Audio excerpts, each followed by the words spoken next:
औज़ुबिल्लाहि बिस्मिल्लाहिर्रहमानिर्रहीम। हमने geography start की हुई थी। जियोग्राफ़ी में पहले हमने एशिया के मैप के हवाले से पढ़ा और एशिया के मैप के अंदर जो इम्पोर्टेंट कंट्रीज़ थे उन सारे कंट्रीज़ के बारे में पढ़ा। देन हम यूरोप की तरफ आए, यूरोप के जो इम्पोर्टेंट कंट्रीज़ हैं उनके बारे में देखा और तकरीबन 10 ममालिक के बारे में हमने पढ़ लिया था यूरोप के। और अब नेक्स्ट जो 11वां मुल्क है उसके बारे में हम पढ़ने जा रहे हैं। जो 11वां मुल्क जिसके बारे में हमने आज पढ़ना है वो है बेलारूस। आज हम बेलारूस के बारे में पढ़ेंगे। ये आपको बेलारूस का फ्लैग नज़र आ रहा है। बेलारूस को मैप में देखते हैं। यहाँ पे बेलारूस लोकेटेड है रशिया के साथ। इसके ईस्ट में आपको रशिया नज़र आ रहा है और साउथ में यूक्रेन है, वेस्ट में पोलैंड है और इसके ऊपर बाल्टिक स्टेट्स मौजूद हैं। इसको अलग से देखते हैं। यहाँ आपको ज़्यादा वाज़े नज़र आ रहा होगा। ईस्ट में रशिया, साउथ में यूक्रेन, वेस्ट में पोलैंड और इसके नॉर्थ में बाल्टिक स्टेट्स मौजूद हैं। इसके बारे में बेसिक इन्फॉर्मेशन जो आपको पता होनी चाहिए वो ये है कि इसका पूरा नाम रिपब्लिक ऑफ बेलारूस है। रिपब्लिक ऑफ बेलारूस है और कैपिटल इसका मिन्स्क है। मिन्स्क इसका कैपिटल है, रबल इसकी करेंसी है और नेशनल असेंबली इसकी पार्लियामेंट का नाम है। यूरोप का वो लार्जेस्ट कंट्री है जिसके साथ कोई सी नहीं लगता। ये यूरोप का लार्जेस्ट लैंड लॉक्ड कंट्री है। जो बेलारूस है ये पूरे यूरोप का 2% एरिया कवर करता है, 2% एरिया। और यूरोप के 44 कंट्रीज़ में से इसका एरिया के लिहाज से जो नंबर है वो 13th है। बेलारूस के बाद आगे चलते हैं। अगला कंट्री है पोलैंड। ये पोलैंड का आपको मैप नज़र, ये फ्लैग नज़र आ रहा है। इसमें 2 स्ट्रिप्स नज़र आ रही हैं जिसमें वाइट और रेड हैं। इसको मैप के अंदर देखें, यहाँ पे लोकेटेड है ये और इसके आसपास यूक्रेन मौजूद है जो इसके ईस्ट में पड़ जाता है। बेलारूस है, बेलारूस भी इसके ईस्ट में पड़ जाता है। बाल्टिक स्टेट इसके नॉर्थ में पड़ जाती हैं, बल्कि नॉर्थ ईस्ट में पड़ जाती हैं। और ब्लैक सी इसके नॉर्थ में मौजूद है। जर्मनी है इसकी साइड, इसके वेस्ट वाली साइड पे। ये वाले कंट्रीज़ यहाँ पे मौजूद हैं। और इसके बारे में देखें कि इसका पूरा नाम है republic of Poland. Republic of Poland. Warsaw यहाँ का कैपिटल है।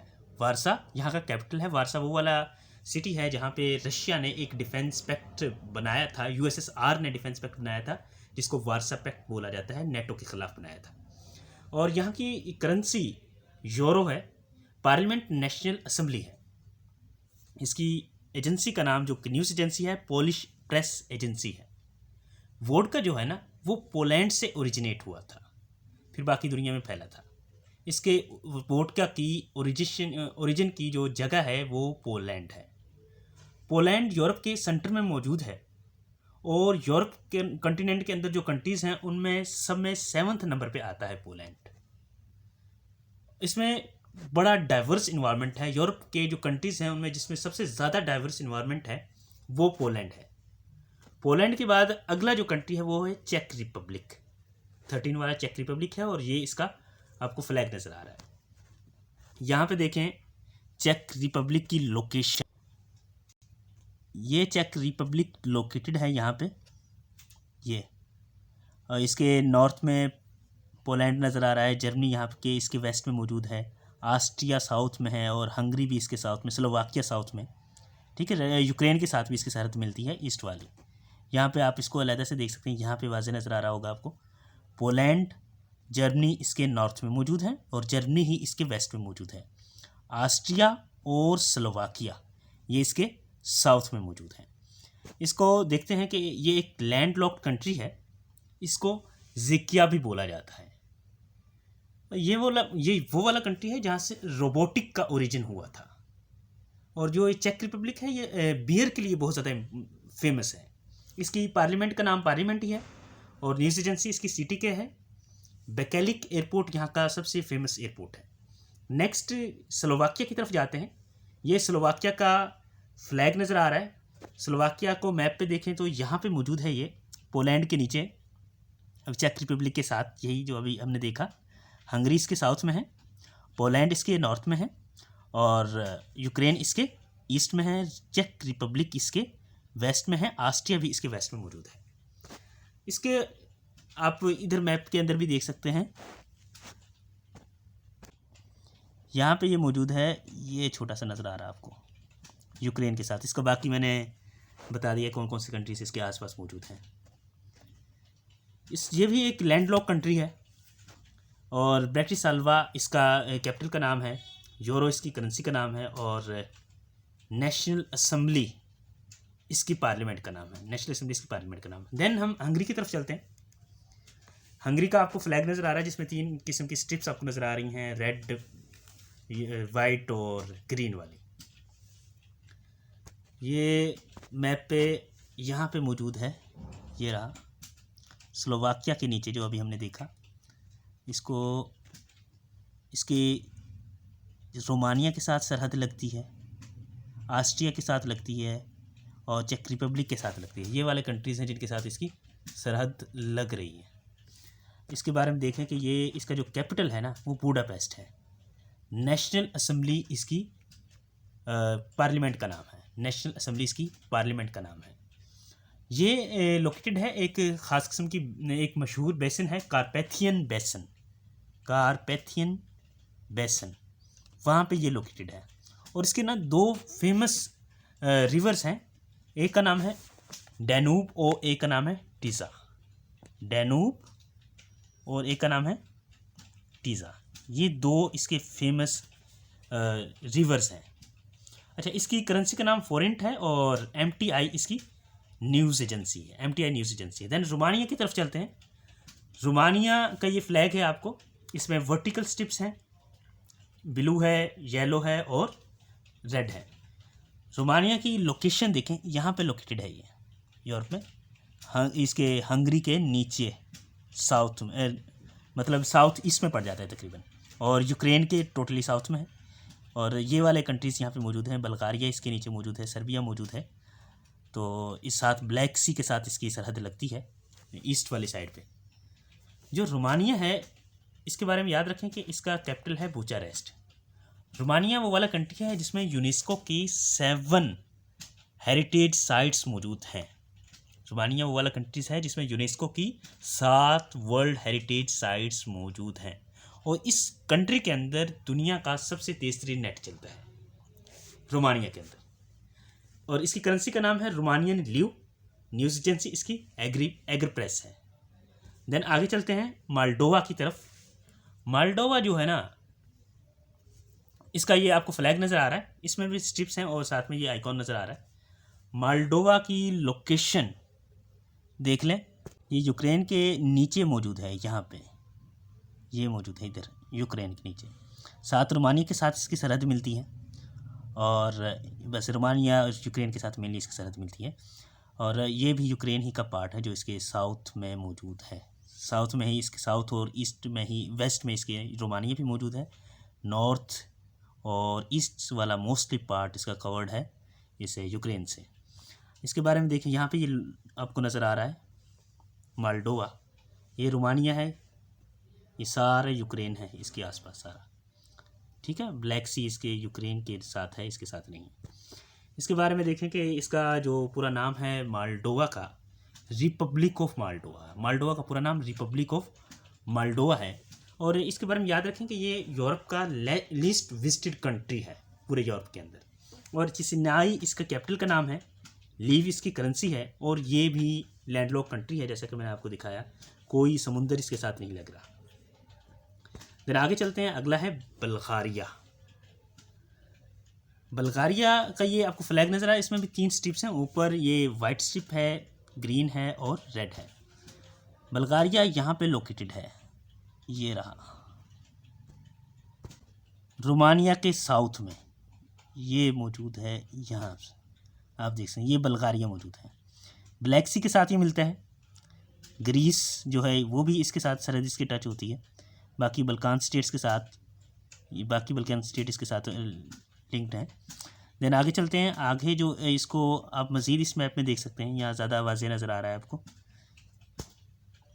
ये वाला, ये रोमानिया है, सर्बिया है, बाकी ये बल्कान स्टेट्स हैं, नॉर्थ मैसेडोनिया, और ये ग्रीस इसके साथ मिलता है और टर्की के साथ भी इसके साथ मिलती है। देन इसके बारे में जो बेसिक इन्फॉर्मेशन आपको पता होना चाहिए कि इसका पूरा नाम जो है वो रिपब्लिक ऑफ बल्गारिया है, रिपब्लिक ऑफ बल्गारिया इसका पूरा नाम है, सोफिया इसके कैपिटल का नाम है, और पार्लियामेंट का नाम नेशनल असेंबली है। करेंसी इसकी ल्यू है। फेमस जो इसकी एयरलाइन है वो एयर सोफिया है, एयर सोफिया। अच्छा, इसका जो बल्गारी के बारे में याद रखें, इसका जो सिस्टम है पार्लियामेंट्री सिस्टम है इसके अंदर, और इसके अंदर वन हाउस मौजूद होता है जिसके अंदर 240 रिप्रेजेंटेटिव होते हैं। इसके बाद आगे नीदरलैंड की तरफ चलते हैं। नीदरलैंड के अंदर भी ये 3 स्ट्रिप्स नज़र आ रही हैं आपको, रेड, वाइट और ब्लू। और नीदरलैंड की लोकेशन देखें कि ये मौजूद है यहाँ पे, ये जर्मनी के साथ इसकी सरहद लगती है और फ्रांस के साथ लगती है। ये वाला, ये असल में नीदरलैंड मौजूद है। इधर दूसरे मैप में आपको नज़र आ जाएगा प्रॉपर, ये रहा जर्मनी के साथ, और बेल्जियम के साथ इसकी मेनली सरहद मिलती है। और ये आगे चलते हैं, इसके बारे में जो बेसिक इन्फॉर्मेशन आपको करनी चाहिए वो ये कि इसका कैपिटल जो है एम्स्टरडैम है, पार्लियामेंट और जो करेंसी इसकी यूरो है, और ऑफिशियल लैंग्वेज इसकी डच है, और इंग्लिश भी है। अदर नेम जो इसका है, इसको फ्लावर गार्डन भी बोला जाता है। ये फ्लावर गार्डन, ये फ्लावर्स की ज़्यादा प्रोडक्शन की वजह से इसका नाम बोला जाता है, क्योंकि ये ना दुनिया का सबसे बड़ा फ्लावर्स का एक्सपोर्टर भी है। और इसके बारे में एक और फेमस चीज़ याद रखें कि दुनिया के जो लंबे तरीन लोग हैं ना हाइट के लिहाज से, वो नीदरलैंड के अंदर मौजूद हैं। और इसके अंदर जो फेमस सी पोर्ट्स हैं वो रोटरडैम है, एम्स्टरडैम है, और एयरलाइन इसकी फेमस KLM एयरलाइन इसकी है। देन आगे बेल्जियम है। ये बेल्जियम के मैप आपको नज़र आ रहा है, इसमें 3 स्ट्रिप्स हैं, ब्लैक है, येलो है और रेड है। बेल्जियम के बारे में, बेल्जियम का जो मैप अगर आप देखेंगे तो आप बेल्जियम मौजूद है यहाँ पे, जर्मनी ये मैंने अभी दिखाया है, इधर छोटा, इधर नज़र नहीं आ रहा प्रॉपर, अगले मैप में देखते हैं। यहाँ पे नीदरलैंड मैंने अभी आपको दिखा दिया था, नीदरलैंड के साउथ में है, जर्मनी के वेस्ट में, और फ्रांस के नॉर्थ ईस्ट में मौजूद है। ठीक है, इसको देखें बेल्जियम के बारे में कि बेल्जियम का जो पूरा नाम है किंगडम ऑफ बेल्जियम है। ब्रसल्स इसके कैपिटल का नाम है, और पार्लियामेंट इसकी फेडरल पार्लियामेंट है। करेंसी यूरो है, और लाइन इसका नेशनल सिंबल है। बेल्जियम के अंदर 3 ऑफिशियल लैंग्वेजेस बोली जाती हैं, और ये जो है ना, ये बेल्जियम के बारे में है कि इसके अंदर 7 पार्लियामेंट्स हैं, 7 पार्लियामेंट्स मौजूद हैं। ठीक है, और बेल्जियम के बाद आगे चलते हैं जर्मनी की तरफ। जर्मनी का मैप नज़र आ रहा है, इसमें भी 3 स्ट्रिप्स नज़र आ रही हैं, ब्लैक और रेड और येलो। बेल्जियम के बारे में ये जो जर्मनी है, इसके बाद इसका मैप देख लें पहले, ये वाला नज़र आ रहा है आपको, फ्रांस के साथ मिल रहा है, और ये आपको मैंने बेल्जियम और नीदरलैंड बताया, इनके साथ मिल रहा है, और बाल्टिक स्टेट के साथ भी इसकी सरहद मिलती है। यहाँ पे आपको ज़्यादा वाज़ेह नज़र आ जाएगा। ये जर्मनी देखें, ठीक है, ये वाले कंट्रीज़ जो आपको नज़र आ रहे हैं, पोलैंड, चेक रिपब्लिक, फ्रांस और बेल्जियम, नीदरलैंड वगैरह, ये सारे इसके साथ कनेक्टेड हैं। इसका जो पूरा नाम है वो है federal Republic of Germany. Federal Republic of Germany इसका पूरा नाम है। कैपिटल इसका बर्लिन है। अच्छा, जर्मनी वो वाला कंट्री है जिसने सेकंड वर्ल्ड वार स्टार्ट की थी। जो हिटलर था यहाँ का बाशिंदा था। एक्चुअली वो था ऑस्ट्रिया का और रहता यहाँ पे था, और उसने वर्ल्ड वार 2 स्टार्ट की थी जिसने पूरी दुनिया को अपनी लपेट में लिया था। वर्ल्ड वार 1 में भी जर्मनी पार्ट था, और वर्ल्ड वार 2 में भी। वर्ल्ड वार 2 स्टार्ट करने वाला मेनली यही था जिसने दुनिया की एक दफ़ा हिला के रख दिया था। अच्छा, करेंसी इसकी यूरो है, और इसके पार्लियामेंट, इसका जो फेमस एयरपोर्ट है वो बर्लिन एयरपोर्ट, पार्लियामेंट इसकी पार्लियामेंट ही कहलाती है, और लुफ्थांसा इसकी फेमस एयरलाइन है। सीक्रेट एजेंसी इसकी BND है। अच्छा, जर्मनी के बाद है लक्समबर्ग। इसमें भी 3 स्ट्रिप्स ही हैं। ये 3 स्ट्रिप्स हैं, रेड, वाइट और ब्लू, स्काई ब्लू। और ये देखें कि इसकी लोकेशन इधर लक्समबर्ग की यहाँ पे मौजूद है। ये जर्मनी के साथ, बेल्जियम के साथ और फ्रांस के साथ इसकी सरहद मिलती है। यहाँ जो पूरे यूरोप का मैप है उसमें भी आप इसको देख सकते हैं ये जर्मनी के साथ मौजूद है यहाँ पे।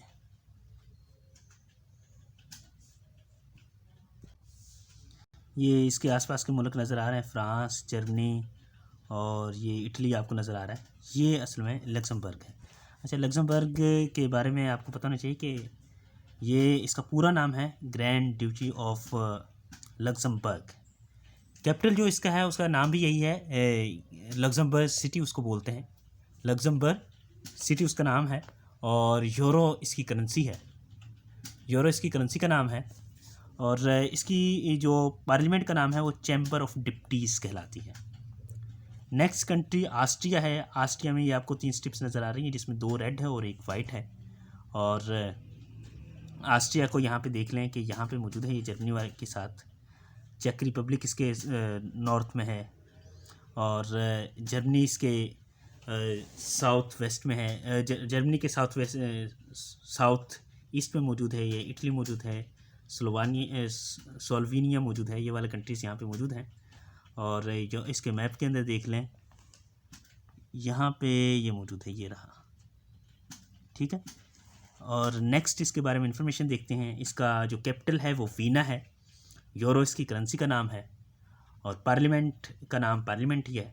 और ये इसका जो पुराना नाम है रेमिनेंट ऑफ माइटी पावर बोला, माइटी एम्पायर इसको असल में बोला जाता है, पावर लिखते हैं माइटी एम्पायर, ठीक है।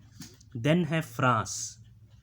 फ्रांस के बारे में आप सब जानते हैं कि ये फ्रांस का जो फ्लैग नज़र आ रहा है इसमें 3 स्ट्रिप्स हैं, ब्लू है, वाइट है और रेड है। और फ्रांस यहाँ पे मौजूद है, ये रहा। ये डिफरेंट कंट्रीज़ इसके साथ लग रहे हैं। बेल्जियम है और ये जो दरमियान में चैनल है फ्रांस और यूके के दरमियान में, ये इंग्लिश चैनल कहलाता है। और लग्जमबर्ग है, इटली है, साथ में मेडिटेरेनियन सी इसके साउथ में है, स्पेन की सरहद इसके साथ मिलती है, ठीक है। इसको यहाँ पे आप देख सकते हैं मज़ीद। अच्छा, ये छोटा सा मुल्क एक अंडोरा की सरहद भी इसके साथ मिलती है, ये भी याद रखना है। ये वाले कंट्रीज़ डिफरेंट, ये लग्जमबर्ग, स्विट्ज़रलैंड, इटली वगैरह और स्पेन वगैरह इसके साथ सरहद लगाते हैं। और इसके बारे में इंफॉर्मेशन आपको जो फ्रांस के बारे में पता होनी चाहिए कि फ्रांस का पूरा नाम फ्रेंच रिपब्लिक ऑफ फ्रांस है। और पार्लियामेंट ही है इसकी। गवर्नमेंट जो यहाँ पे है यूनिटरी है। यूनिटरी फॉर्म ऑफ गवर्नमेंट वो वाली गवर्नमेंट होती है जिसमें जो सेंटर होता है ज़्यादा मजबूत होता है उसके यूनिट्स की निस्बत और या प्रोविंसेस की निस्बत। करेंसी इसकी यूरो है और सीक्रेट एजेंसी का नाम ड्रैम है। न्यूज़ एजेंसी AFP है और एयर टाइम इसकी एयरलाइन का नाम है। सबसे फेमस रिवर जो इसका है वो सीन रिवर है। फ्रांस के अंदर फ्रेंच रिवॉल्यूशन हुई थी 1789 में। इसके बारे में हम इंशाल्लाह मज़ीद एक वीडियो बनाएंगे तो उसमें ज़्यादा डिटेल उसके बारे में पढ़ लेंगे। फ्रांस के बाद आगे है स्विट्ज़रलैंड। ये स्विट्ज़रलैंड का आपको फ्लैग नज़र आ रहा है। स्विट्ज़रलैंड अगर आप मैप में देखें तो इसके 7 जो कंट्रीज़ हैं, ऑस्ट्रिया है, जर्मनी है, फ्रांस है, इटली है, बल्कि इसको यूरोप के मैप के अंदर ही देखते हैं। ये स्विट्ज़रलैंड मौजूद है यहाँ इटली के ऊपर। इसको मज़ीद इधर इसके फ्रांस है, जर्मनी है, इस मैप में नज़र आएगा सही तरीके से। ये वाला ये है स्विट्ज़रलैंड और जर्मनी इसके नॉर्थ में है, फ्रांस है इसके वेस्ट में, इटली है और ये वाले कंट्रीज़ इसके साथ हैं। ये सारा इटली है नीचे। अच्छा, इसके बाद आगे देखते हैं कि इसको हेवन ऑन अर्थ बोला जाता है, इसका जो फेमस नेम है। और बर्न इसके कैपिटल का नाम है, बर्न इसकी कैपिटल का नाम है। और स्विस फ्रांक इसकी करेंसी का नाम है। और इसके ये जो है फॉर्म ऑफ स्टेट जो इसकी है वो कॉन्फेडरेशन है। और कॉन्फेडरेशन वो वाली फॉर्म ऑफ स्टेट होती है जिसमें ना डिफरेंट यूनिट्स वॉलेंटरीली एक गवर्नमेंट बनाते हैं।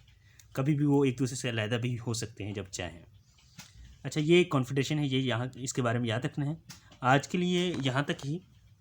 नेक्स्ट वीडियो में हम यूरोप के जो बाकी कंट्रीज़ रह गए हैं उनके बारे में डिटेल पढ़ेंगे इंशाल्लाह। जज़ाकल्लाह।